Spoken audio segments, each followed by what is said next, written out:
dia. Então, nesse exercício, vamos ver pela primeira vez como tratar carga distribuída quando a gente quer fazer os diagramas de esforço cortante de momento de flexão.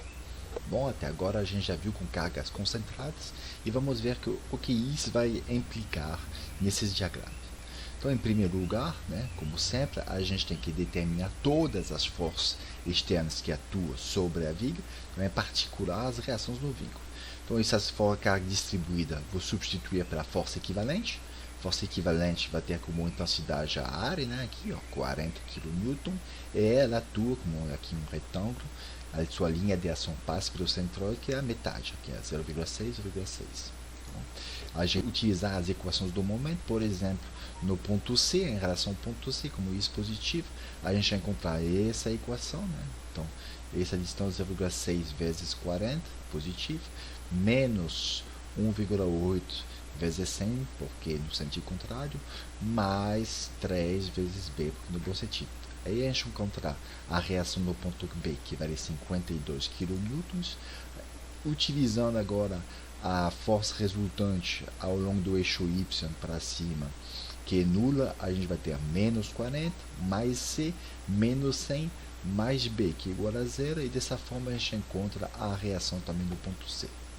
Então a gente junta essas informações, sempre aconselho você redesenhar o diagrama de corpo livre com as reações, o valor das forças que você descobriu, e a gente vai precisar analisar parte por parte essa viga para poder desenhar os diagramas de esforço cortante e momento fletor. Então aqui vou analisar a parte entre A e C, que é justamente a parte 9 nesse exercício, com a carga distribuída. Então eu pego um ponto E aí entre A e C e vou dividir, vou cortar virtualmente essa viga nesse ponto E, ok? Então, cortando essa viga no ponto E, eu vou analisar o elemento AE e nele vai atuar o sistema força binária interno e vou seguir, como falei para você, a convenção de sinal. Então, o esforço cortante desse lado ponto para baixo, para ser positivo, e o momento de flexão, o momento fletor assim. E aí o comprimento desse elemento é o comprimento X. Aí para analisar o equilíbrio desse elemento, vou substituir essa carga distribuída que atua sobre esse elemento pela força equivalente. Qual vai ser a sua intensidade? Referente a essa área agora, então é 33,3 vezes X, a área desse retângulo, e passa pelo centro, a linha de ação passa pelo centro desse retângulo, então a posição x sobre 2 de cada lado aqui. Bom, aplicando a condição de equilíbrio, a equação de equilíbrio, como eu estou interessado aqui no esforço cortante, vou utilizar a força, a força resultante ao longo do eixo Y vale zero, então vou ter menos 33,3 vezes x menos v igual a zero, então a gente encontra o esforço cortante vale menos 33,3x. Então, o esforço cortante ele não é mais constante, como a gente estava vendo antes, no exercício anterior. Ele depende linearmente da posição, e ele decresce linearmente, ok? Linearmente decrescente. O que a gente sabe também é que quando x é igual a zero, o esforço cortante vale zero. Então, a gente tem essas duas informações. Bom, em relação ao momento fletor, vou utilizar a equação dos momentos. Como eu falei para vocês, calcula sempre o momento em relação ao ponto onde você faz o corte e utiliza como convenção aqui do positivo o mesmo sentido que o momento fletor. Então, fazendo isso aí, quais vão ser as forças que produzem o momento? Eu tenho essa força aqui, ela produz um momento no sentido positivo, então momento positivo, ok?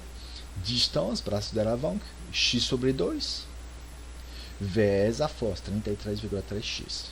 Mais agora o momento fletor é igual a zero, então a gente tem um momento fletor que vai de menos 16,7 x ao quadrado. Então, o que a gente vê? O momento fletor é parabólico, ok? E quando o x é igual a zero, ele vale zero. Bom, então para desenhar, eu tenho aqui, esforço cortante A vale zero, linear decrescente, ok? E quando o x tem esse valor, 1,2, eu fiz a conta e vale menos 40. O momento fletor, ele vale zero no início, ele é quadrático, interessante aqui, E também que se você botar x igual a 1,2, você vai ter um valor de menos 24. Então esse é o desenho. Linear decrescente. E aqui é o quadrático. E aí eu cresço assim.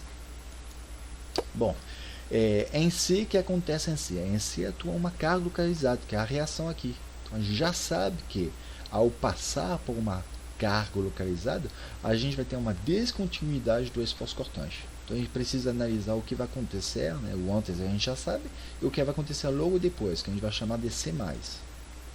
Bom, para isso vou analisar o esforço cortante quando eu faço um corte virtual entre C e D, que aqui não tenho nada.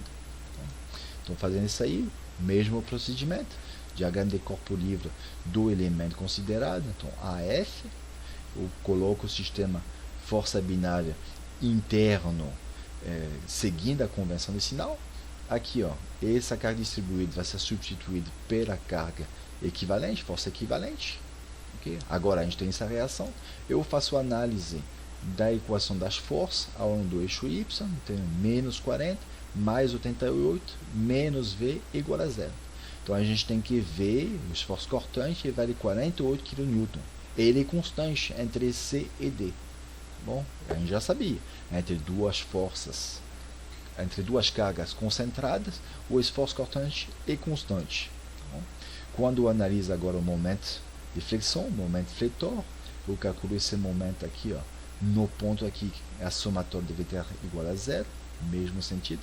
Então essa força aqui, ó, ela vai produzir um momento positivo.